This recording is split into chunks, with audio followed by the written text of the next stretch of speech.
Malam itu, langit Gading Serpong begitu cerah. Bintang-bintang berkelip malu di antara lampu jalan yang bersinar kuning pucat. Di pinggir jalan, warung tenda sederhana bertuliskan, "Pecel lele barokah," tampak ramai dikunjungi. Aroma sambal yang pedas menusuk hidung bercampur wangi ikan lele goreng yang masih mengepul dari wajan. Suasana warung hangat dan penuh keakraban, seolah menjadi oase bagi orang-orang yang lelah setelah seharian beraktivitas. Di sudut meja panjang yang terbuat dari kayu, duduk seorang gadis cantik nan anggun. Dialah Nisa Setianingrum, 23 tahun, dengan balutan blus sederhana berwarna putih gading. Rambutnya yang hitam panjang terurai, sesekali ia sisir perlahan ke belakang telinga. Malam ini, ia hanya ingin menikmati pecel lele kesukaannya sejak kecil, makanan yang selalu mengingatkannya pada masa kecil bersama almarhum ayahnya. Setiap gigitan, baginya bukan sekadar rasa, tapi juga kenangan yang hangat. Di sekelilingnya, para pelanggan lain makan dengan santai. Ada tukang ojek online yang tertawa kecil sambil mengunyah, ada pasangan muda yang bercanda mesra, bahkan ada anak-anak yang memesan es teh sambil berebut sambal. Semua tampak damai, seakan warung pecel lele itu adalah tempat paling aman di dunia. Nisa pun tersenyum, merasa malam ini akan berjalan tenang. Namun takdir selalu punya cara untuk menguji rasa aman manusia. Dari kejauhan, terdengar suara motor berknalpot bising meraung memecah kesunyian malam. 4 motor berhenti mendadak di depan warung, membuat debu jalanan beterbangan.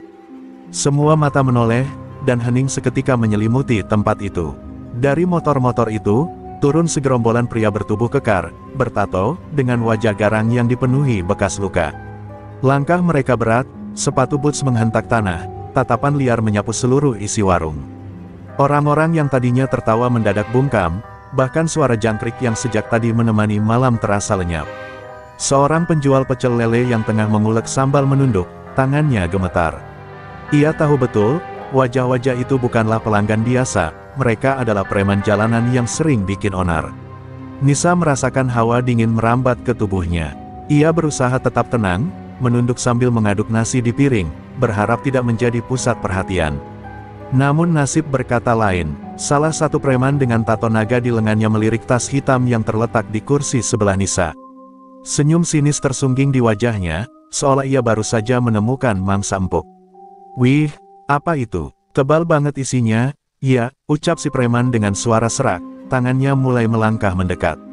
Suara sendok jatuh dari tangan seorang pelanggan yang ketakutan terdengar jelas, menambah tegang suasana. Nisa menggenggam tasnya erat-erat, wajahnya pucat, jantungnya berdegup kencang tak karuan. Malam yang awalnya penuh kehangatan mendadak berubah menjadi lautan ketakutan. Semua orang hanya bisa menunduk, tak berani menatap atau berbicara. Tak ada satupun yang berani bergerak untuk menolong. Warung pecel lele barokah, yang biasanya penuh tawa, kini menjadi panggung awal dari sebuah kisah besar, kisah yang akan mempertemukan keberanian, cinta, dan keajaiban. Preman bertato naga itu mendekat, langkahnya mantap seolah menguasai seluruh warung. Tangannya yang kekar langsung meraih tas Nisa. "Kasih sini, cantik, jangan bikin ribet," ucapnya dingin, penuh ancaman. Nisa berusaha menahan, tangannya gemetar, wajahnya pucat pasi. Semua pelanggan lain hanya bisa menatap dengan mata takut, tak ada yang berani bergerak sedikit pun. Tas itu memang berisi uang jutaan rupiah, hasil kerja keras Nisa yang ia simpan untuk keperluan penting keluarganya. Hatinya berteriak, namun bibirnya keluh. Ia ingin menjerit minta tolong, tapi suara tercekat di tenggorokannya. Hanya air mata, yang mulai menggenang di sudut matanya. Preman lain ikut mendekat, ada yang membawa potongan besi berkarat, ada pula yang mengeluarkan golok panjang dari balik jaketnya. Suara logam diseret di lantai menimbulkan bunyi mengiris, membuat bulu kuduk semua orang merinding. "Udah, cepetan kasih, kalau nggak mau kenapa-kenapa," ancam salah satu dari mereka dengan tatapan membunuh. Penjual pecel lele yang tadi sibuk mengulek sambal kini tak sanggup lagi menahan gemetar. Lesung di tangannya jatuh, menghantam lantai dengan bunyi keras. Para preman langsung menoleh dengan mata merah menyala. "Apa lo liatin? Ha!" bentak salah satu, membuat si penjual buru-buru menunduk, memohon ampun dengan suara parau. Nisa semakin terpojok, tangannya gemetar menahan tas, namun genggaman preman jauh lebih kuat. Ia mencoba meronta, namun tubuhnya terlalu lemah dibanding lawan. Orang-orang hanya bisa menyaksikan tanpa daya, sebagian bahkan memilih keluar warung, meninggalkan suasana mencekam itu. Malam yang tenang kini berubah menjadi neraka kecil di bawah cahaya lampu neon yang berkelip-kelip. Dan saat itulah, dari sisi warung, seorang pemuda sederhana bangkit berdiri. Tubuhnya kekar meski kulitnya legam terbakar matahari. Baju kaos lusuh melekat di badannya, celana kerjanya masih berdebu semen. Dialah Ahmad Abidin, kuli bangunan 25 tahun asal Jawa Timur yang baru saja usai makan malam sederhana. Tatapan matanya tajam menembus kegelapan, penuh keberanian yang tak biasa. "Sudahlah, jangan ganggu dia," ucap Ahmad dengan suara lantang. Suara itu membuat semua orang menoleh, seolah ada secercah harapan muncul. Preman bertato naga itu menoleh sinis, menatap Ahmad dari ujung kepala hingga kaki. Ia lalu tertawa keras, tawa yang dipenuhi ejekan. "Hahaha, siapa lo? Kuli bangunan sok jadi pahlawan. Mau mati konyol? Hah." Namun Ahmad tidak bergeming, wajahnya tetap tenang, langkahnya mantap maju satu langkah ke depan. Sorot matanya menyalakan api keberanian di tengah warung yang penuh ketakutan. Malam itu, di warung pecel lele sederhana, sebuah pertarungan tak terduga sebentar lagi akan meletus, antara preman bersenjata dengan seorang kuli bangunan yang menyimpan rahasia besar di dalam dirinya. Suasana warung pecel lele semakin tegang. Detik demi detik seakan berjalan lambat. Tatapan semua orang kini tertuju pada Ahmad Abidin yang berdiri tegak, seolah menjadi satu-satunya cahaya di tengah kegelapan malam. Namun, di balik tatapan itu, ada rasa takut yang begitu besar. Para pelanggan tak yakin apakah pemuda sederhana itu bisa menandingi keganasan para preman bersenjata. Nisa masih menggenggam tasnya dengan erat. Air matanya mulai jatuh, bukan hanya karena takut kehilangan uang, tetapi juga karena nyawanya terancam. Hatinya berdebar keras melihat keberanian Ahmad. "Tolonglah, jangan sampai dia terluka karenaku," gumamnya lirih, hampir tak terdengar, seakan doa yang ia panjatkan di tengah kekalutan. Salah satu preman mengayunkan potongan besi ke arah meja, menghantamnya hingga pecah berserakan. Suara kayu retak dan piring pecah membuat semua orang menjerit kecil. Seorang ibu bersama anaknya buru-buru keluar warung, sementara beberapa orang dewasa hanya bisa menutup wajah, tak sanggup melihat apa yang mungkin terjadi. "Gue kasih lo kesempatan terakhir, kuli. Minggir atau lo kita babat bareng sama cewek ini," bentak preman bertato naga, sambil mengacungkan golok yang berkilat terkena cahaya lampu neon. Suaranya menggelegar, memecah keheningan dan membuat warung itu seakan berubah menjadi medan perang. Namun Ahmad tetap berdiri, nafasnya teratur, matanya tajam menatap musuh di depannya. Wajahnya tidak menunjukkan rasa takut sedikit pun. Justru, keteguhan itu membuat beberapa orang di sudut warung mulai berbisik. Ada secercah harapan, tapi juga keraguan. Bagaimana mungkin seorang kuli bangunan bisa melawan segerombolan preman yang memegang senjata tajam? Di balik ketenangan Ahmad, ada sesuatu yang belum diketahui banyak orang. Sejak kecil, ia mewarisi sebuah ilmu sakti dari kakeknya, sebuah ajian yang hanya diwariskan kepada keturunan terpilih Braja Musti. Ilmu itu tidur lama di dalam dirinya, menunggu saat yang tepat untuk bangkit. Dan malam ini, di warung pecel lele sederhana, ajian itu mulai bergetar di dalam tubuhnya. Preman lain mulai mengepung. Ada yang menghunus parang, ada yang menggenggam besi berkarat. Mereka tertawa mengejek, menganggap Ahmad hanyalah seekor kambing kurban yang sebentar lagi akan disembelih. "Hajar aja dia, Bang. Biar kapok sok jadi pahlawan," teriak salah satunya dengan nada penuh kebencian. Ketegangan mencapai puncaknya. Nisa menutup mulutnya, menahan jeritan. Pemilik warung bersembunyi di balik gerobak, hanya berdoa agar tidak ada nyawa yang melayang malam itu. Semua orang menunggu apa yang akan terjadi. Lalu, Ahmad menundukkan kepala sejenak, menarik nafas panjang, dan menegakkan tubuhnya. Di balik sorot matanya, tersimpan janji, ia tidak akan mundur. Malam itu, ia siap menghadapi apapun yang datang. Ahmad Abidin berdiri kokoh, tubuhnya yang kekar meski berbalut kaos lusuh kini tampak menjulang bagai tembok pelindung. Keringat dingin mulai mengalir di pelipisnya, namun tatapan matanya sama sekali tidak goyah. Para preman yang mengepungnya mulai resah, bukan karena takut pada sosok kuli sederhana itu, tetapi karena keberaniannya yang tidak masuk akal. Nisa menatap Ahmad dengan mata berkaca-kaca.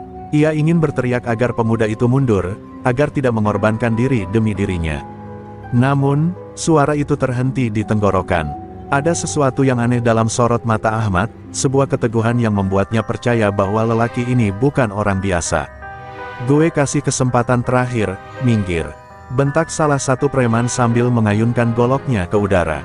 Suara logam yang berkilat di bawah cahaya neon membuat suasana semakin mencekam. Semua orang yang masih bertahan di warung menahan napas, jantung mereka berdegup kencang menanti apa yang akan terjadi selanjutnya.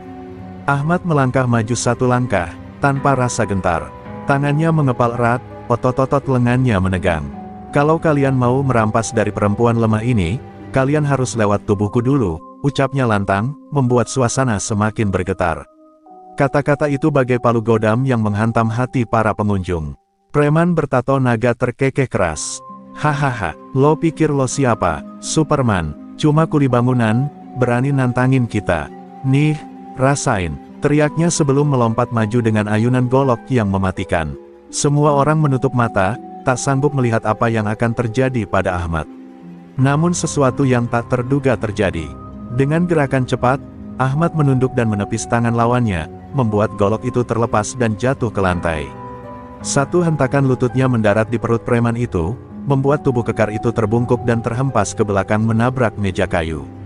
Orang-orang terperanjat, bagaimana mungkin seorang kuli bangunan bisa secepat itu? Suasana warung pecel lele mendadak geger.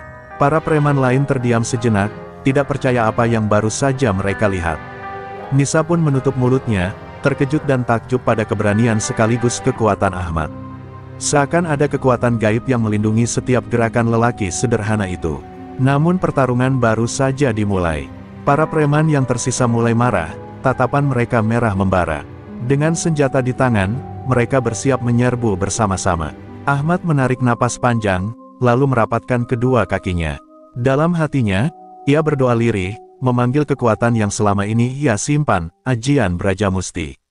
Suasana warung pecel lele semakin panas. Preman bertato naga yang tadi terkapar kini merintih di lantai, sementara teman-temannya tak bisa menerima kenyataan bahwa seorang kuli bangunan berhasil menjatuhkan salah satu dari mereka.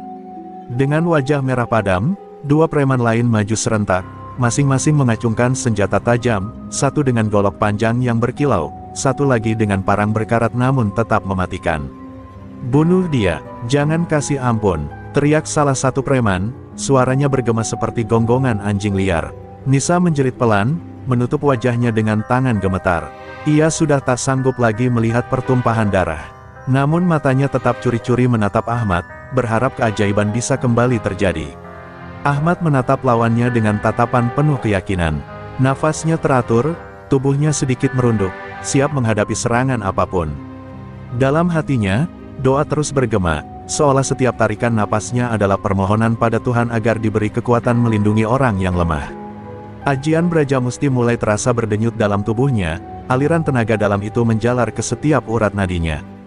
Dengan teriakan garang, preman pertama menebaskan goloknya ke arah kepala Ahmad. Semua orang menahan napas, namun dengan gerakan cepat bagaikan angin, Ahmad memiringkan tubuhnya, membuat tebasan itu meleset. Sementara itu, preman kedua menghantamkan parang ke arah dada Ahmad. Dan lagi-lagi, dengan satu gerakan refleks, Ahmad menangkisnya menggunakan lengannya. Suara dentuman logam beradu dengan keras, mengejutkan semua orang yang melihatnya. "Mustahil," bisik salah satu pengunjung yang bersembunyi di balik gerobak. "Bagaimana mungkin tangan kosong bisa menahan senjata tajam tanpa terluka sedikitpun?" Mata semua orang melebar, menyadari bahwa pemuda ini bukanlah orang biasa. Ada sesuatu yang sakral menyelimuti dirinya. Nisa terperangah. Air matanya kini bukan hanya karena takut, melainkan juga karena kagum. Sosok yang tadi ia lihat hanya sebagai lelaki sederhana ternyata memiliki kekuatan yang luar biasa. Ia seperti pahlawan yang turun dari langit untuk menyelamatkannya. Hatinya bergetar hebat, seakan mulai menaruh keyakinan pada Ahmad. Preman yang tadi menyerang mundur beberapa langkah, wajah mereka pucat. Senjata tajam yang mereka anggap sebagai sumber kekuatan kini tidak berarti apa-apa di hadapan pemuda kuli itu. Namun gengsi membuat mereka tak bisa mundur. "Jangan bengong, serbu dia bareng-bareng," teriak pemimpin mereka, memerintahkan semua anak buahnya untuk maju sekaligus. Ahmad mengangkat wajahnya, menatap kerumunan preman yang kini siap menyerbu. Ia mengepalkan tangan, merasakan kekuatan Brajamusti berputar dalam dadanya, siap meledak kapan saja. Malam yang tenang di warung pecel lele kini benar-benar berubah menjadi medan perang, di mana nyali dan keberanian akan menentukan siapa yang akan berdiri terakhir. Para preman kini maju serentak, wajah mereka penuh amarah, mata liar menyala-nyala bagai serigala kelaparan. Senjata tajam terangkat tinggi, siap menebas tubuh Ahmad tanpa belas kasihan. Suasana warung pecel lele mendadak berubah seperti arena pembantaian. Nisa menjerit histeris, memeluk tasnya seolah itu adalah satu-satunya pegangan hidup. Para pelanggan lain hanya bisa menunduk ketakutan, berharap badai segera berlalu. Namun di tengah kepungan maut itu, Ahmad tetap berdiri tegak. Nafasnya mulai berat, tubuhnya bergetar bukan karena gentar, melainkan karena aliran tenaga dalam yang mulai bangkit dari dalam dirinya. Dalam hati, ia teringat wejangan kakeknya di kampung dulu, saat kau terdesak dan nyawamu di ujung tanduk. Panggillah namanya, biarkan Braja Musti membimbingmu. Kata-kata itu bergaung jelas, seolah baru saja diucapkan. Ahmad menutup mata sejenak, kedua tangannya mengepal. Ia merapal doa lirih, mengunci niat hanya untuk membela yang lemah, bukan untuk kesombongan. Dan saat itu pula, sesuatu yang tak kasat mata mulai terasa. Tubuhnya seolah diselimuti energi panas, jari-jarinya berdenyut dengan kekuatan aneh, udara di sekitarnya bergetar halus. Ajian Braja Musti bangkit, menyalakan cahaya tak terlihat bagi orang biasa. Seorang preman pertama kali menyerang, parang besar diayunkan lurus ke arah kepala Ahmad. Dengan satu gerakan cepat, Ahmad mengangkat tangannya, menahan tebasan itu hanya dengan telapak tangan. Dentuman keras terdengar, dan parang itu terpental seolah menabrak dinding baja. Preman itu terhuyung mundur, matanya membelalak tak percaya. Preman lain mencoba menikam dari samping dengan golok. Ahmad memutar tubuhnya, lalu mendorong dada lawannya dengan telapak tangan yang kini menyala kekuatan. Seketika, tubuh preman itu terhempas ke udara, jatuh menabrak tiang warung hingga roboh berantakan. Penonton terdiam membisu, ngeri sekaligus takjub. Mereka tahu, apa yang baru saja terjadi bukanlah hal biasa. Ya Allah, bisik Nisa, air matanya jatuh tanpa bisa dibendung. Ia menyaksikan dengan mata kepala sendiri, bagaimana seorang kuli sederhana berubah menjadi sosok luar biasa. Hatinya bergetar hebat, campuran rasa takut dan kagum berbaur menjadi satu. Baginya, Ahmad kini tampak seperti pelindung yang dikirim Tuhan malam itu.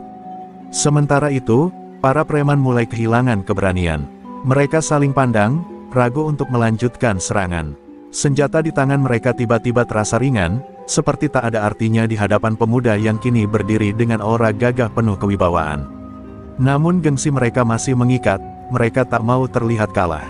Jangan mundur, hajar dia bareng-bareng, teriak pemimpin mereka dengan suara bergetar. Ahmad membuka matanya, sorot matanya tajam, namun penuh ketenangan. Dengan langkah perlahan ia maju, meninggalkan rasa takut pada siapapun yang berani menghadangnya. Malam itu, di bawah cahaya lampu neon warung pecel lele Barokah, dunia seakan menyaksikan lahirnya seorang ksatria yang selama ini tersembunyi di balik tubuh seorang kuli bangunan. Malam itu, warung pecel lele Barokah kembali sepi. Bekas pertarungan masih meninggalkan jejak, kursi-kursi terbalik, meja yang retak, dan darah yang mengering di sudut lantai. Nisa duduk di bangku kayu, menatap Ahmad Abidin yang terkulai dengan tubuh penuh luka. Tangannya bergetar saat ia mencoba membersihkan darah di pelipis pemuda itu dengan sapu tangan kecil yang selalu dibawanya. "Kenapa kau harus melindungiku sejauh ini?" bisiknya lirih, matanya berkaca-kaca. Ahmad hanya tersenyum lemah, meski rasa sakit menusuk hampir ke seluruh tubuhnya. Preman-preman itu memang berhasil dipukul mundur, tetapi harga yang harus dibayar sangat mahal. Bahu Ahmad sobek terkena sabetan parang, lengannya lebam akibat hantaman besi, dan kakinya pincang. Meski begitu, sorot matanya tidak pernah pudar, sebuah keberanian yang lahir bukan dari amarah, melainkan dari ketulusan untuk menolong sesama. Orang-orang yang semula hanya bersembunyi kini keluar satu persatu, menatap pemuda miskin itu dengan rasa kagum bercampur haru. Nisa masih tidak percaya, seorang kuli bangunan sederhana bisa sedemikian gagah menghadapi maut. Ia teringat cerita-cerita masa kecil tentang ajian sakti, dan kini melihatnya nyata di depan mata. Namun yang lebih membuat hatinya bergetar adalah sikap tulus Ahmad. Ia tidak melakukannya demi pujian, apalagi balasan, tapi semata karena merasa itu adalah kewajiban seorang manusia melindungi yang lemah. "Engkau berbeda dari laki-laki lain yang pernah aku kenal," ucap Nisa pelan. Ahmad hanya terdiam, menatap langit malam. Bulan yang menggantung di atas Gading Serpong seolah memberi cahaya tenang di tengah luka. "Saya hanya melakukan apa yang seharusnya," jawabnya. Singkat, suaranya serak, tapi penuh keyakinan. Nisa merasakan ada sesuatu yang suci dari jawaban itu, seolah Tuhan sendiri telah menanamkan keberanian dalam jiwa pemuda desa ini. Saat warung mulai dibereskan, seorang ustaz yang kebetulan melintas menghampiri. Ia menatap Ahmad dengan tatapan penuh makna, lalu berkata, "Nak, kau telah mempertaruhkan nyawamu untuk kebaikan. Itu adalah jihadmu malam ini." Kata-kata itu bagai peneguhan yang membuat dada Ahmad bergetar. Ia hanya menunduk, merasa kecil di hadapan Allah, meski semua orang memandangnya sebagai pahlawan. Nisa tidak bisa menahan air matanya. Ia melihat tangan Ahmad yang bergetar menahan sakit, lalu menggenggamnya dengan lembut. "Kau tidak sendiri, aku akan merawatmu," ucapnya tegas, membuat semua orang yang mendengar terkejut. Ahmad menatapnya, seakan tak percaya. Hatinya yang keras ditempa penderitaan tiba-tiba luluh oleh ketulusan seorang gadis yang baru saja hampir dirampas segalanya. Malam itu, di tengah luka dan tangis, lahirlah doa-doa yang begitu dalam. Ahmad berdoa agar Allah memberinya kekuatan, bukan hanya untuk melawan preman, tapi juga untuk mengubah nasibnya menjadi lebih berarti. Nisa pun berdoa, agar pertemuan ini bukan sekadar kebetulan, melainkan awal dari takdir yang telah digariskan. Warung pecel lele yang sederhana itu kini menjadi saksi bisu, bukan hanya keberanian seorang pemuda miskin, tapi juga benih cinta dan harapan yang mulai tumbuh di antara luka dan darah. Malam yang penuh ketegangan kini berubah menjadi malam penuh doa, luka, dan janji tak terucap. Pagi itu, sinar matahari Gading Serpong menembus kaca jendela rumah besar keluarga Nisa. Ahmad Abidin terbaring di ranjang tamu, tubuhnya dibalut perban. Setiap gerakannya masih terasa perih, namun hati kecilnya justru bergetar karena tak pernah membayangkan dirinya bisa berada di rumah megah seperti ini. Seorang kuli bangunan dari desa, kini dirawat layaknya orang penting. Nisa dengan penuh ketulusan merawatnya. Ia menuangkan air hangat ke baskom kecil, membersihkan luka-luka Ahmad dengan hati-hati. Sesekali ia terhenti, menatap wajah pemuda itu yang tertidur dengan kening berpeluh. "Kau terlalu nekat, Ahmad, tapi entah mengapa aku merasa berhutang nyawa padamu," gumamnya lirih. Hatinya berkecamuk antara rasa kagum, iba, dan sebuah getaran yang belum pernah ia rasakan sebelumnya.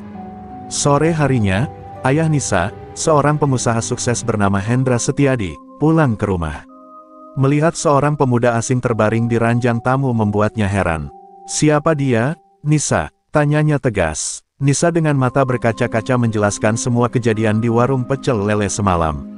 Hendra terdiam, lalu menatap Ahmad yang masih lemah, matanya berubah penuh hormat.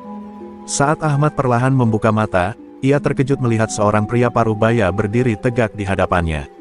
"Pak, saya minta maaf, saya tidak bermaksud merepotkan," ucapnya dengan suara lemah. Hendra menepuk bahunya pelan. "Nak, justru kami yang berhutang padamu. Kau telah melindungi anakku dengan nyawamu. Itu tak ternilai." Kata-kata itu membuat Ahmad hampir menitikkan air mata, karena seumur hidupnya jarang sekali ia dihargai seperti itu. Hari-hari berikutnya, hubungan Ahmad dan Nisa semakin dekat. Mereka sering berbincang di teras rumah. Nisa mendengar kisah perjuangan Ahmad di desa, tentang bagaimana ia merantau demi mengirim uang untuk ibunya yang sudah renta. Setiap kata yang keluar dari Ahmad membuat Nisa semakin yakin bahwa di balik tubuh kasar seorang kuli bangunan, tersimpan jiwa yang bersih dan penuh pengorbanan. Namun kebahagiaan itu tidak sepenuhnya tenang. Gerombolan preman yang dipermalukan Ahmad ternyata belum menyerah. Mereka bertekad membalas dendam, terutama karena geng mereka merasa harga diri diinjak-injak. Di sisi lain, Ahmad masih dalam pemulihan, membuat ancaman ini menjadi bayang-bayang berbahaya yang bisa menghantam kapan saja. Suatu malam, Nisa tanpa sadar mendengar Ahmad berdoa lirih di kamar tamu. "Ya Allah, jika ini jalanmu, beri aku kekuatan. Jangan biarkan aku jatuh dalam kesombongan. Lindungilah Nisa dan keluarganya." Doa itu membuat hati Nisa bergetar hebat. Ia melihat pemuda yang sederhana ini, meski terluka, masih lebih memikirkan orang lain dibanding dirinya sendiri. Perlahan-lahan, benih cinta dan rasa hormat tumbuh di hati Nisa. Ia mulai merasa bahwa kehadiran Ahmad bukan sekadar kebetulan, melainkan takdir yang telah Allah atur. Dan bagi Ahmad, rumah besar yang kini menampungnya bukan hanya tempat pemulihan, tetapi juga awal dari sebuah jalan panjang menuju perubahan besar dalam hidupnya. Malam itu, di sebuah gudang tua di pinggiran kota, gerombolan preman yang semalam dipermalukan Ahmad Abidin berkumpul. Wajah mereka muram, penuh amarah, dengan luka-luka masih membekas akibat pertarungan di warung pecel lele Barokah. Pimpinan mereka, seorang pria bertubuh besar dengan tato naga di leher bernama Jaya, menghantam meja dengan kepalan tangannya. Kita dipermalukan oleh seorang kuli bangunan. Ini aib, darah harus dibayar dengan darah. Raungnya, suasana semakin panas, dendam sudah membakar hati mereka. Kabar tentang keberanian Ahmad rupanya cepat menyebar. Di kampung, ia dianggap pahlawan jalanan. Namun bagi para preman, itu adalah penghinaan yang tak bisa ditolerir. Jaya memerintahkan anak buahnya untuk mencari jejak Ahmad. Mereka berhasil mengetahui bahwa pemuda itu kini dirawat di rumah seorang pengusaha kaya, ayah dari gadis yang hendak mereka rampok, Nisa Setianingrum. Dendam kini bukan hanya soal harga diri, tetapi juga gengsi, menantang orang miskin yang berani melawan kelompok mereka. Sementara itu, di rumah megah keluarga Setiadi, Ahmad mulai bisa berjalan terlatih. Nisa selalu menemaninya, bahkan menyuapkan makanan ketika tangannya masih sulit digerakkan. Ada ketenangan baru yang ia rasakan bersama Nisa, meski di dalam hati, Ahmad tidak bisa sepenuhnya lega. Ia tahu betul preman-preman itu bukan tipe yang akan diam setelah dipermalukan. Kegelisahan itu makin terasa ketika ia melihat ada orang asing yang mengawasi rumah dari kejauhan. Suatu sore, Ahmad duduk di teras bersama Hendra Setiadi. "Pak, saya ingin segera pergi dari rumah ini," katanya tiba-tiba. Hendra menoleh dengan wajah heran. "Kenapa? Nak, kau belum pulih benar." Ahmad menunduk, "Saya takut kehadiran saya justru membawa bahaya bagi keluarga Bapak dan Nisa." Suaranya penuh kejujuran, tapi juga berat, seolah ada beban besar yang menekannya. Namun Hendra menggeleng. "Nak, seorang lelaki sejati bukan lari dari masalah, tapi menghadapinya dengan keberanian. Jika mereka datang lagi, kita hadapi bersama. Kau tidak sendiri." Kata-kata itu membuat mata Ahmad berkaca-kaca. Baginya, ucapan itu bukan hanya penguatan, tapi juga pengakuan bahwa ia bukan lagi sekadar seorang kuli bangunan asing, melainkan bagian dari keluarga ini. Nisa yang mendengar percakapan itu diam-diam menggenggam erat tangannya. "Aku percaya kau bisa melindungi, Ahmad. Tapi kali ini, jangan hanya menanggung sendiri. Izinkan aku ikut mendampingimu." Ahmad menatapnya, terkejut dengan keberanian seorang gadis yang biasanya lembut. Ada keteguhan dalam sorot mata Nisa yang membuatnya semakin yakin bahwa pertemuan mereka adalah bagian dari takdir. Di sisi lain kota, Jaya dan anak buahnya mulai bergerak. Mereka membawa parang, golok, bahkan botol berisi bensin. Rencana mereka bukan sekadar menyerang Ahmad, tapi juga membuat keluarga Setiadi merasa tak berdaya. "Malam minggu ini, kita bakar rumahnya. Biar mereka tahu siapa yang berkuasa di jalanan," teriak Jaya, disambut sorak-sorai. Beringas anak buahnya. Bayang-bayang balas dendam kini semakin nyata. Ahmad yang baru saja merasakan hangatnya kasih sayang sebuah keluarga, harus bersiap kembali berhadapan dengan maut. Malam itu, ia berdoa dengan khusyuk, memohon pada Tuhan agar diberi kekuatan. Sebab ia tahu, badai yang akan datang jauh lebih besar daripada yang pernah ia hadapi di warung pecel lele itu. Malam minggu yang biasanya penuh tawa dan cahaya lampu kota, mendadak berubah menjadi malam penuh ketegangan di rumah keluarga Setiadi. Angin berhembus kencang, membawa suara-suara aneh dari kejauhan. Ahmad Abidin yang duduk di teras merasakan firasat buruk. Telinganya menangkap suara sepeda motor berderum keras mendekat, diikuti teriakan-teriakan kasar. Detik berikutnya, suara kaca pecah dan lemparan botol berisi bensin membuat halaman rumah seketika menyala api. Teror itu akhirnya datang. Nisa menjerit, berlari keluar dari ruang tamu. "Ayah, ada api!" teriaknya panik. Hendra segera memanggil satpam kompleks, namun para penjaga tampak gentar karena jumlah preman yang datang begitu banyak. Puluhan orang bersenjata parang, golok, dan potongan besi mengepung rumah mewah itu, wajah mereka penuh dendam. Ahmad berdiri tegak di depan gerbang, tubuhnya masih belum pulih sempurna, tapi sorot matanya sudah menyalakan keberanian. "Keluar kau, kuli bangunan. Malam ini nyawamu berakhir," teriak Jaya, sang pimpinan, dengan suaranya yang menggelegar. Ahmad mengepalkan tangannya, meski luka di bahu masih terasa nyeri. Ia tahu inilah saat yang telah ia khawatirkan sejak lama. Ia melangkah maju, berdiri sebagai tameng hidup bagi keluarga Nisa. Kalau yang kalian cari aku, biarkan mereka pergi. Aku tidak akan lari. Suaranya lantang, membuat semua orang yang ada di dalam rumah terdiam. Api semakin membesar, asap mengepul hingga ke langit malam. Warga sekitar mulai berdatangan, namun tak satu pun berani mendekat. Beberapa hanya mengintip dari kejauhan, menyaksikan drama menegangkan itu. Di tengah situasi mencekam itu, Nisa berlari ke sisi Ahmad, menggenggam lengannya erat. Kau tidak akan melawannya sendiri. Aku ada di sini, katanya dengan suara bergetar. Ahmad menoleh, menatap wajahnya yang penuh tekad, lalu tersenyum tipis meski tubuhnya hampir roboh. Hendra yang biasanya tenang pun tak mampu lagi menahan gejolak hatinya. Ia maju ke depan, berdiri di samping Ahmad. Kalian pengecut, melawan seorang lelaki yang masih terluka, apa itu keberanian? Teriaknya. Ucapan itu membuat Jaya makin murka. Ia mengayunkan goloknya ke arah pagar rumah, menciptakan suara besi beradu yang memekakkan telinga. Diam, orang tua, malam ini rumahmu kami ajari arti ketakutan. Suasana semakin kacau ketika beberapa preman mulai melempar batu dan besi ke arah jendela rumah. Kaca pecah berhamburan, suara tangisan terdengar dari pelayan rumah yang berlari mencari tempat aman. Ahmad segera menarik Nisa agar tidak terkena serpihan. Darah mulai mengalir dari tangannya yang terkena goresan kaca, namun ia tidak bergeming. Sorot matanya semakin tajam, menyalakan keberanian yang tak biasa. Sudah cukup, teriak Ahmad, suaranya menggema di tengah hiruk pikuk. Ia menutup matanya sejenak, merasakan aliran energi aneh dari dalam tubuhnya, warisan ajian Brajamusti yang pernah diajarkan oleh kakeknya di desa. Nafasnya menjadi berat, tapi tubuhnya serasa dipenuhi tenaga baru. Preman-preman yang tadinya tertawa mendadak terdiam, merasakan hawa dingin menyelimuti halaman rumah. Malam itu, di tengah api yang berkobar, Ahmad bersiap menghadapi pertarungan hidup mati. Semua orang yang menyaksikan tahu, apapun yang terjadi setelah ini akan mengubah takdir pemuda miskin itu selamanya.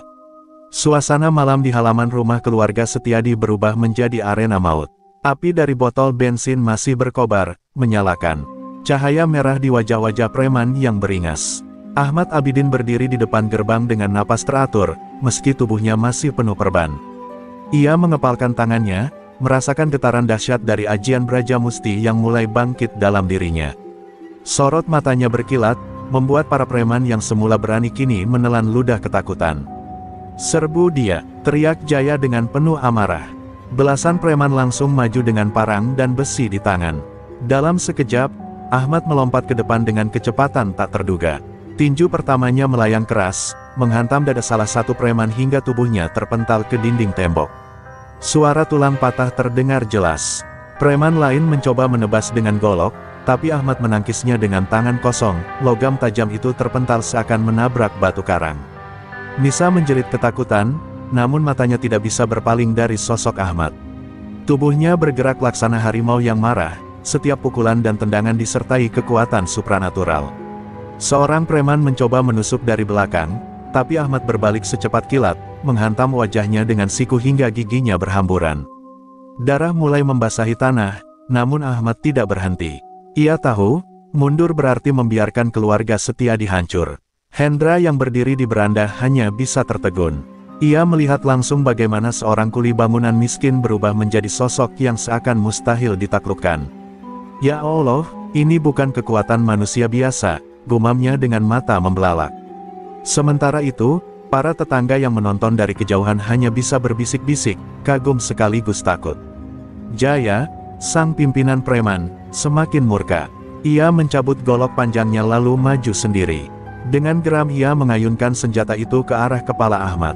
Namun, sebelum golok itu mengenai sasaran, tangan Ahmad sudah menyambar pergelangan Jaya. Dengan sekali hentakan, golok itu terlepas, lalu dihancurkan dengan pukulan telapak tangan. Logam keras itu patah menjadi dua, disaksikan puluhan mata yang terbelalak. Ketegangan semakin memuncak. Preman-preman yang tersisa mulai mundur, ragu melawan makhluk yang tampak seperti manusia setengah dewa itu. Tapi Jaya tak menyerah. Ia kembali maju, meninju wajah Ahmad. Namun pukulan itu justru terpental, dan Ahmad membalas dengan hantaman lurus ke dada Jaya. Tubuh sang pimpinan preman terhempas jauh, menghantam motor hingga terguling. Nafasnya terengah, wajahnya pucat pasi. Di balik semua itu, Ahmad mulai merasakan tubuhnya melemah. Luka lama terbuka kembali, darah merembes dari perban. Namun semangatnya tidak surut. Selama aku masih bisa berdiri, aku tidak akan biarkan kalian menyentuh mereka, ucapnya lantang. Kalimat itu membuat para preman tercekat. Mereka bukan hanya melawan kekuatan fisik, tapi juga jiwa yang tak tergoyahkan. Malam itu, halaman rumah keluarga Setiadi menjadi saksi keberanian seorang pemuda miskin yang menantang puluhan preman sendirian. Pertarungan belum selesai, tapi jelas sudah, nama Ahmad Abidin akan tercatat di hati semua orang yang menyaksikan, sebagai lelaki yang melawan dengan nyawa dan iman. Asap masih mengepul dari sisa api yang membakar halaman rumah keluarga Setiadi. Tubuh-tubuh preman tergeletak tak berdaya, beberapa berlumuran darah, sebagian kabur terbirit-birit meninggalkan lokasi. Suara motor meraung menjauh, meninggalkan aroma bensin bercampur anyir darah. Namun di tengah kekacauan itu, Ahmad Abidin berdiri goyah, tubuhnya berlumuran luka. Nafasnya berat, matanya berkunang-kunang. Ia telah melawan puluhan orang seorang diri, tapi tubuh manusia ada batasnya. Nisa berlari ke arahnya dengan teriakan panik. "Ahmad, kau berdarah, jangan paksakan dirimu lagi." Tangannya gemetar saat menopang tubuh Ahmad yang mulai terkulai. Pemuda itu tersenyum tipis, meski bibirnya pecah. Dan darah menetes dari sudut mulutnya. "Aku sudah janji, aku akan lindungi kalian, meski harus dengan nyawaku." Kata-kata itu membuat air mata Nisa jatuh deras tanpa bisa dibendung. Hendra Setiadi, yang sejak tadi terpaku menyaksikan semua itu, akhirnya tersadar. Ia berlari mendekat, menahan tubuh Ahmad yang hampir roboh. "Kau gila, nak, kau hadapi mereka semua sendirian. Tapi, aku salut, kau telah menyelamatkan keluarga ini." Suaranya parau, penuh emosi yang selama ini jarang ia tunjukkan. Untuk pertama kalinya, seorang pengusaha keras itu menangis di depan anaknya sendiri. Di kejauhan, Jaya, sang pimpinan preman, masih terbaring dengan dada sesak. Ia bangkit dengan susah payah, menatap Ahmad dengan mata penuh dendam. "Aku tidak akan berhenti di sini, aku akan kembali. Lebih banyak, lebih kuat, dan saat itu, kau akan binasa." Teriaknya, sebelum ditarik anak buahnya yang tersisa. Ancaman itu menggema di telinga semua orang, meninggalkan bayang-bayang ketakutan baru. Ahmad yang mendengar ancaman itu hanya menutup mata. Tubuhnya akhirnya ambruk ke tanah, tak kuasa lagi menahan luka yang semakin parah. Nisa menjerit sejadi-jadinya, memeluk tubuh pemuda itu. "Tolong, bawa dia ke rumah sakit," teriaknya histeris. Hendra segera memanggil sopir dan beberapa satpam untuk mengangkat tubuh Ahmad yang tak sadarkan diri. Sepanjang perjalanan menuju rumah sakit, Nisa terus menggenggam tangan Ahmad. "Bertahanlah, Ahmad, jangan tinggalkan aku," bisiknya dengan suara parau. Di dalam hatinya, ia sadar sesuatu, lelaki ini bukan hanya penyelamatnya, tapi juga orang yang diam-diam telah mencuri hatinya. Doa tak henti-henti ia panjatkan, air mata terus mengalir di pipinya. Sesampainya di rumah sakit, tim medis segera membawa Ahmad ke ruang gawat darurat. Lampu merah menyala di atas pintu, membuat Nisa lemas hingga harus dipapa ayahnya. Waktu terasa berjalan lambat, setiap detik seperti menikam dada dengan rasa cemas. Hendra mencoba menenangkan putrinya, namun dirinya sendiri tak mampu menyembunyikan rasa khawatir yang begitu besar. Malam itu, di ruang tunggu rumah sakit, Nisa bersujud dalam doa. Ia memohon kepada Allah agar nyawa Ahmad diselamatkan. Ia tak peduli lagi siapa dia, apa statusnya, dari mana asalnya. Yang ia tahu, pemuda miskin itu telah memberikan segalanya demi melindungi dirinya. Dan kini, harapan hidup Ahmad adalah doa yang paling berharga dalam hidupnya. Lampu merah di ruang gawat darurat masih menyala, sementara suara langkah kaki para dokter dan perawat terdengar mondar-mandir di dalam. Nisa duduk di kursi tunggu dengan wajah pucat, tangannya bergetar memegang tas kecilnya. Air mata terus jatuh, tak peduli meski orang-orang di ruang tunggu rumah sakit menatap iba.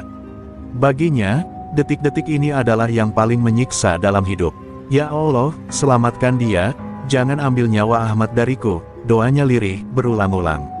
Hendra Setiadi berdiri tak jauh dari putrinya, menyandarkan tubuhnya di dinding dengan wajah muram. Ia seorang pengusaha besar, terbiasa menghadapi resiko dan tekanan. Namun malam ini, hatinya seakan diremas-remas. Ia menyadari, pemuda miskin itu telah berkorban demi keluarganya tanpa pamrih. Kalau dia selamat, aku berjanji, aku akan membalas semua kebaikannya, gumamnya, suaranya bergetar. Di ruang operasi, tubuh Ahmad penuh selang infus dan darah masih mengucur dari beberapa luka. Dokter bedah bekerja keras menutup robekan akibat sabetan parang, sementara perawat terus memantau detak jantungnya yang naik turun tak menentu.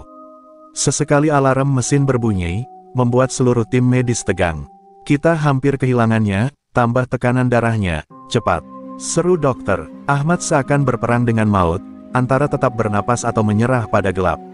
Di balik kesadarannya yang hampir pudar, Ahmad seperti melihat bayangan masa kecilnya. Ia melihat wajah ibunya yang renta di desa, sedang menunggu kabar darinya. Ia mendengar suara kakeknya, guru sekaligus pemberi ajian Braja Musti, berpesan, gunakan kekuatanmu bukan untuk sombong, tapi untuk melindungi. Dan ingatlah, kekuatan sejati bukan hanya dari tanganmu, tapi dari imanmu. Bayangan itu membuat hatinya kembali bergetar, menolak untuk menyerah. Sementara itu, di luar, Nisa semakin tak kuasa. Ia berlutut di lantai rumah sakit, tangisnya pecah, membuat semua orang di ruang tunggu terdiam. Aku tidak peduli statusmu, miskin atau siapapun kau, Ahmad, aku hanya ingin kau hidup. Kau sudah jadi bagian dari hidupku, bisiknya dengan suara parau. Hendra mencoba menenangkannya, tapi ia tahu betul putrinya benar-benar telah jatuh hati pada pemuda desa itu. Jam demi jam berlalu, hingga akhirnya pintu ruang operasi terbuka. Seorang dokter keluar dengan wajah penuh kelelahan. Kami sudah melakukan yang terbaik. Luka-lukanya parah, tapi dia kuat, sangat kuat. Untuk saat ini, dia berhasil melewati masa kritis. Mendengar itu, Nisa langsung sujud syukur sambil menangis. Ayahnya pun menutup wajah dengan tangan, melepaskan napas panjang penuh kelegaan. Ahmad kemudian dipindahkan ke ruang ICU, masih dalam kondisi koma. Tubuhnya lemah, namun denyut jantungnya perlahan stabil. Nisa duduk di samping ranjangnya, menggenggam tangan kasar penuh perban itu dengan erat. Aku akan menunggumu bangun, dan saat kau membuka mata, aku akan bilang betapa berharganya dirimu bagiku, ucapnya tegas, meski suaranya bergetar. Malam itu, di ruang rumah sakit yang dingin, cinta dan doa berpadu menjadi kekuatan baru. Ahmad mungkin masih terbaring antara hidup dan mati, tapi bagi Nisa dan ayahnya, ia sudah menjadi pahlawan yang tidak akan pernah tergantikan dalam hidup mereka. Pagi itu, sinar matahari menembus jendela ruang ICU, menyinari wajah pucat Ahmad yang masih terbaring dengan berbagai selang. Nisa tetap duduk di sampingnya sejak malam tadi, matanya sembab karena tangis, namun ia tak bergeming sedikit pun. Ia terus menggenggam tangan Ahmad, berharap ada sedikit gerakan. Bangunlah, Ahmad, jangan biarkan aku sendiri, bisiknya dengan suara lirih namun penuh harap. Tiba-tiba, jari-jari Ahmad bergerak perlahan. Sangat kecil, namun cukup membuat Nisa terperanjat. Dokter, Ahmad bergerak, serunya panik bercampur gembira. Perawat segera memanggil dokter jaga, dan dalam hitungan menit, ruangan itu dipenuhi tim medis yang memeriksa kondisi pasien. Monitor jantung menunjukkan tanda-tanda membaik, membuat semua orang lega. Dengan susah payah, kelopak mata Ahmad bergetar. Dunia di sekitarnya terasa samar, cahaya masuk dan keluar seperti mimpi. Suara-suara samar terdengar, dan yang paling jelas baginya adalah suara Nisa, yang berulang kali memanggil namanya. Aku di sini, Ahmad, aku tidak akan pergi, kata gadis itu sambil menangis bahagia. Perlahan, mata Ahmad terbuka, menatap kabur sosok yang begitu ia rindukan. Air mata Nisa langsung jatuh deras ketika tatapan Ahmad akhirnya menemuinya. Ia mencium tangan pemuda itu dengan penuh rasa syukur. Alhamdulillah, kau kembali. Aku hampir kehilanganmu, ucapnya sambil terisak. Ahmad hanya mampu menggerakkan bibirnya sedikit, berusaha berkata meski suara tak keluar jelas. Namun matanya yang berkaca-kaca sudah cukup untuk menyampaikan perasaan itu. Hendra Setiadi yang sejak tadi menunggu di luar, segera masuk begitu mendapat kabar Ahmad siuman. Wajahnya berubah lega bercampur haru. Ia mendekat, menepuk bahu Ahmad dengan hati-hati. Kau pemuda yang kuat, kau sudah menyelamatkan nyawa putriku, dan kini kau kembali dari maut. Aku berhutang banyak padamu, Ahmad, katanya tulus. Kata-kata itu membuat suasana di ruangan kian penuh emosi. Ahmad mencoba tersenyum meski tubuhnya masih lemah. Dalam hatinya, ia tak pernah membayangkan akan diperlakukan begitu hangat oleh keluarga yang sebelumnya hanya ia lihat dari kejauhan, jauh di luar jangkauannya. Ia merasa hidupnya kini bukan lagi sekadar perjuangan untuk bertahan, melainkan sudah menjadi bagian penting bagi orang lain. Dokter menyampaikan bahwa meski kondisi Ahmad stabil, proses pemulihan akan lama dan penuh kehati-hatian. Nisa justru semakin mantap, aku akan menunggu, apapun yang terjadi. Aku tidak peduli berapa lama, aku hanya ingin kau sembuh. Kata-kata itu menegaskan bahwa perasaan gadis itu bukan sekadar kasihan, melainkan cinta yang tumbuh dari dalam hati. Hari itu, ruangan ICU bukan hanya menjadi saksi kembalinya Ahmad dari pintu maut, tetapi juga saksi ikatan yang semakin kuat antara dua dunia berbeda, seorang pemuda miskin dengan seorang putri pengusaha. Dan dari sana, perjalanan baru pun mulai tersingkap, perjalanan tentang keberanian, cinta, dan pengorbanan yang lebih besar lagi. Hari-hari pemulihan Ahmad menjadi titik balik dalam hidupnya. Selama terbaring lemah, Hendra Setiadi semakin sering menjenguknya, bukan hanya sebagai bentuk terima kasih, melainkan juga rasa kagum terhadap keteguhan hati pemuda desa itu. Ia melihat kejujuran, kesederhanaan, dan keberanian yang jarang ditemuinya di dunia bisnis. Dalam hati, Hendra merasa inilah orang yang bisa ia percayai lebih dari siapapun. Setelah Ahmad benar-benar pulih, Hendra mengambil langkah mengejutkan. Ia mengajak Ahmad masuk ke dalam bisnis besar miliknya.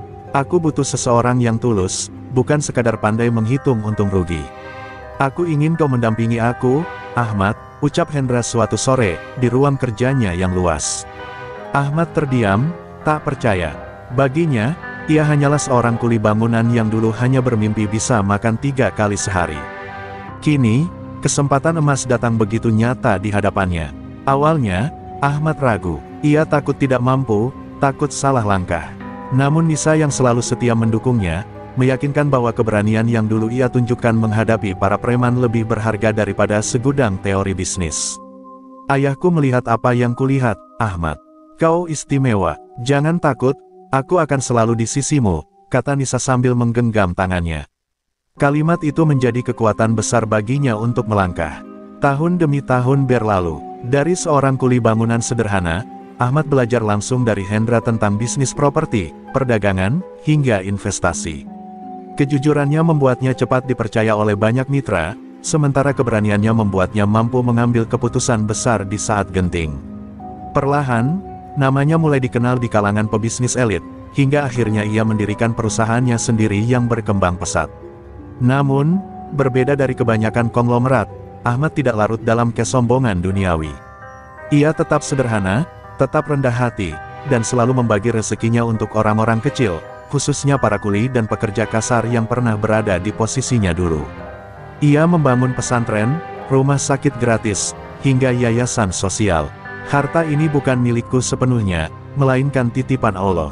Tugasku adalah menjaganya dan menyalurkannya, ujarnya setiap kali ditanya wartawan. Nisa yang kini menjadi istrinya, selalu mendampinginya dalam setiap langkah. Mereka bukan hanya pasangan hidup, melainkan juga pasangan perjuangan. Kebahagiaan mereka bukan diukur dari mobil mewah atau rumah megah, melainkan dari berapa banyak orang kecil yang bisa tersenyum karena uluran tangan mereka. Keharmonisan itu membuat nama Ahmad semakin dihormati, bukan hanya sebagai konglomerat, tapi juga sebagai seorang insan bertakwa. Kisah hidup Ahmad pun menjadi inspirasi banyak orang. Dari seorang pemuda miskin perantauan yang hanya bermodal keberanian dan ajian, brajamusti warisan leluhur, ia menjelma menjadi sosok panutan yang disegani. Bukan karena kekayaannya, tetapi karena imannya, keberaniannya, dan ketulusan hatinya. Ia membuktikan bahwa keajaiban akan datang bagi siapapun yang berani berbuat baik tanpa pamrih. Dan malam itu, di warung pecel lele yang dulu menjadi titik awal pertemuan mereka, Ahmad duduk bersama Nisa, tersenyum mengenang masa lalu. Kalau bukan karena malam itu, mungkin hidupku tidak akan pernah berubah, kata Ahmad lirih. Nisa menatapnya penuh cinta, malam itu bukan kebetulan, Ahmad. Itu sudah takdir Allah, agar kau menjadi siapa dirimu sekarang. Mereka pun berdoa bersama, mensyukuri perjalanan panjang yang penuh luka, haru, dan keajaiban, dari kulis sederhana, hingga konglomerat yang bertakwa. Terima kasih telah menonton dan menemani perjalanan kisah kami di channel Pelayan Surga. Setiap like, komentar, dan dukungan dari kalian adalah cahaya yang menyemangati kami untuk terus berkarya. Semoga kebaikan, keberanian, dan kebijaksanaan selalu menyertai langkah kalian setiap hari.